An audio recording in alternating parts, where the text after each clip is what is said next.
The following video is a short thermal soaring tutorial brought to you by Radiocarbon Art, makers of the best educational and training videos for the RC soaring pilot. In this tutorial, thermal expert Paul Naton talks about the complex nature of convection and how small thermals get entrained to form larger and more complex thermal structures.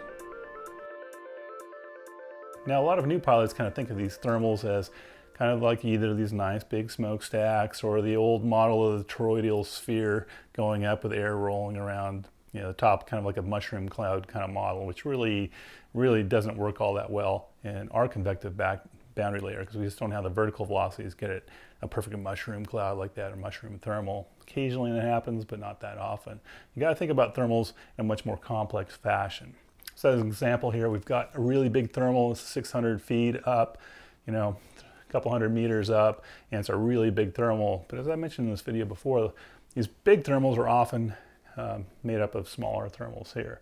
So imagine your airplane flying through the base here where we've got multiple thermal threads. You kind of think about these like tree roots. So you've got a tree up here, this is the base of the tree, and we have the roots spreading out and going downwards here. So a lot of little threads going up, little pieces and broken off chunks of thermals, things that are pieces of thermals that are broken up by the wind but still rising up. And as these coalesce together, it'll make a really big hat sucker thermal that's going to go up. And even these big thermals will probably run into other big thermals. And these are the thermals that go up 3,000 or 4,000 feet and maybe make a cumulus cloud, or eventually if enough of these get together, a thunderstorm type of thing. So this is drawn in 2 dimensions, but imagine again, a tree on the ground, these roots spreading out. So these would be spread out in 3 dimensions, these threads attracting, running into each other. But you can imagine your plane flying through here, now complex.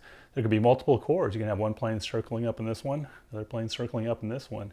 Eventually they might all merge together. And merging happens a lot. And multiple cores, turbulence in between, huge sink on the sides, a lot of weird wind shifts going on, a lot of inflow patterns to read, and a lot of drift patterns too to read as well. So think about your thermal environment as being super complex, ever evolving, ever moving, and ever changing.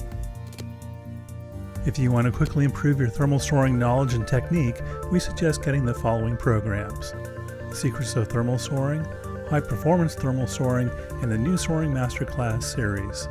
All of our professionally produced educational soaring videos are available for purchase online in digital or DVD formats at our website, radiocarbonart.com.